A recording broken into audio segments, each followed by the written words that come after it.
Hello, all my bottoms up babes. This is your soul master, Carrie, taking the messiness in life, mixing it up, finding the message, and serving it to you straight. Because healing isn't linear, it's layered, and sometimes the breakdown is just the beginning of your breakthrough. Here, we honor the ache, speak the life into silence, and give the broken pieces a place to belong. This is the space where truth meets tenderness, where your story is sacred and your scars are seen. So breathe deep, open up, listen up, and let the healing begin. Hello, all my bottoms up babes. This is your soul tender, Carrie, taking the messiness in life, mixing it up, finding a message, and serving it to you straight. If you've ever felt like life is too heavy or like the weight of everything is just hitting you all at once, you're not alone. Today, I want to talk about that feeling, the feeling of just being overwhelmed all the time.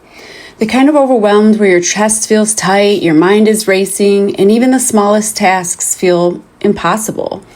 I've been there, and maybe you're there right now. But together, we're going to slow down, breathe, remind ourselves that overwhelmed doesn't mean that we're weak. It means we're human. And in the middle of the chaos, there is still space for healing, hope, and rest. If you want to be happy, first and foremost, you can't take things so personal. You have to let stuff go. You have to let people be. You have to let people go. You have to focus on you, your mental health, your spiritual health, your well-being, your physical and financial being, all of that. You see, your thoughts create your reality. You cannot control anyone's actions, but what you can control is your reactions, and how you react gives definition to your character, and it also lets those know who are causing you to react. A lot of people do things just for attention. They don't care if it's negative attention or positive attention. They just want your attention. And anyone that pays attention to anything basically gives validation that they have feeling behind their reaction. So sometimes people just do it to see if you still care. If you allow any pain of space in your body, it will consume you as much as you allow it to. We all know negativity is poison, and allowing someone's disappointment to continue to consume you with anger is like drinking poison but wanting them to get sick. You see, your mind is no different than the body. If you eat junk food, don't rest, you don't diet right, you are constantly not, picking up whatever food that you can snack on, your body shows that. It shows obesity. It shows it's unhealthy. The mind is the same exact way. If you continue to feed your mind negativity, that's all it has to disperse. So I know that, some of you would probably sit here and say, well, Carrie, I have a lot of negativity going on. It's kind of hard for me not to consume that. And I always tell everybody, you have to find the blessings in the burdens. And what I mean by this is something can always be worse than what is actually happening. Like, for instance, if you're driving to work and you get a flat tire, of course, that's stressful. It's aggravating. You may not even have the funds for a new tire. But if you seek the blessing part of it, that you weren't in an accident, you didn't die, something in that nature, it then shifts your mindset to a positive outlook versus the negative aspect of it. Look at the reality that you still have your car. It's just the tire that needs to be replaced. Your car wasn't totaled. You don't have to seek for, this down payment or something with insurance that you have to get a new car and you can't travel to where you need to be. You always can find some sort of blessing in any type of burden that you encounter. What I've also realized in life is that sometimes our downfalls are actually a test. Maybe we made changes and maybe we, let's say we left a toxic relationship or something. It never fails, like God will send another individual that's like the same toxicity to see if you finally stand up for your worth and value, to see if you finally know your worth and you disperse the individual instead of entertaining it. Sometimes the broken records that we feel, our constant downfalls, are actually tests to see how our strength is and if we can be blessed with a blessing that is in store for us. I'm going to tell you something that happened with me. I had been struggling financially. I was in and out of court with the abuser, trying to protect myself. I just felt like everything was going wrong. Everywhere I turned, everything. It just always was some sort of downfall and some sort of catastrophic thing that would happen to me. I began saying if it wasn't for bad luck, I felt like I wouldn't have any luck at all. And you see, one time my washing machine broke. I even tried calling the manufacturer and thinking, maybe it's just some part or something. And nope, sure enough, the motherboard blew.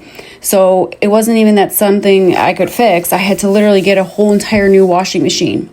Then I brought my car in for an oil change. Well, what I thought would be an oil change. And the next thing you know, they're telling me how my brakes are so bad that it was metal upon metal, that I even needed the rotors to be replaced. And I did hear my car squealing, I will say, but as a woman, we don't necessarily run to to get our car fixed or take care of our cars probably like we should, being, in that field. But anyway, so by the time I brought my car in and thinking what was just an oil change at the dealership, they told me I needed $2,700 in work done to my car.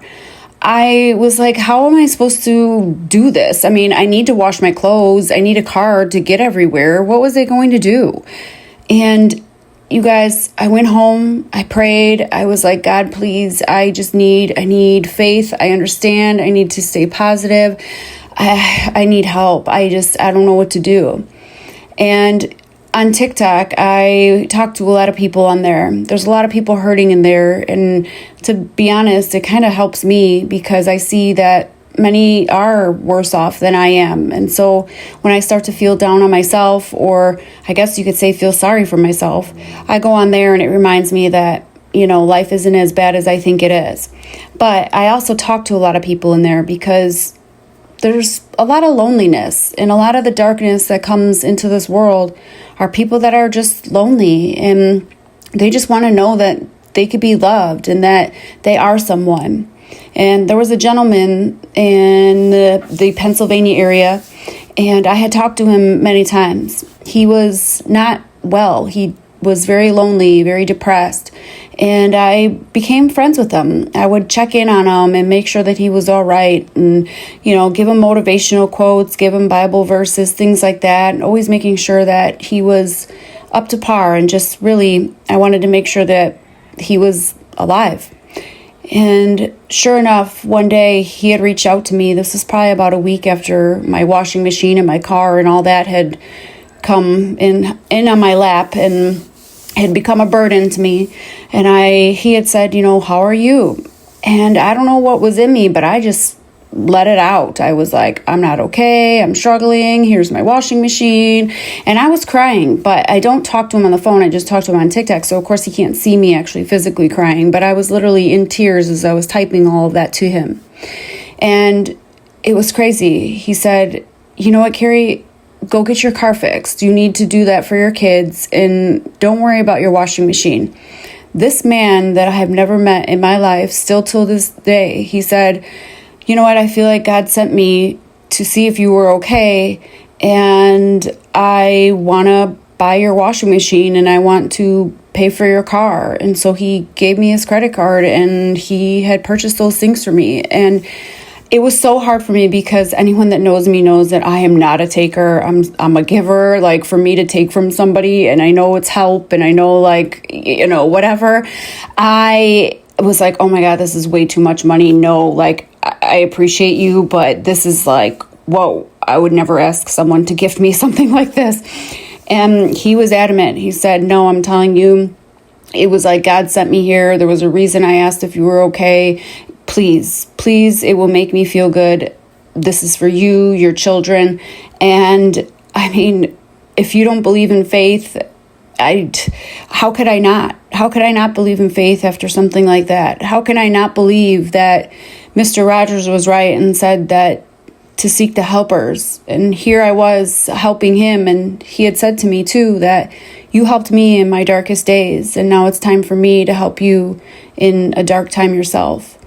So if you're out there and you're doubting, and maybe it isn't someone that's going to come around and give you thousands of dollars to help you out, just know that they will send someone. God will send someone if you just continue to have faith and kindness and remember the blessings over the burdens.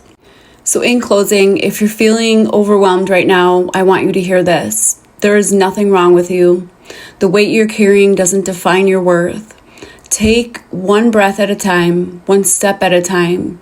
Healing isn't about fixing everything today. It's about reminding yourself that you're still here, and that alone is enough. Thank you for spending your time with me. I hope you leave a little lighter than you came in. And if today feels heavy, remember, you don't have to carry it alone. Until next time, have faith, keep choosing hope, even in the smallest ways. You are so loved, and I hope you know that.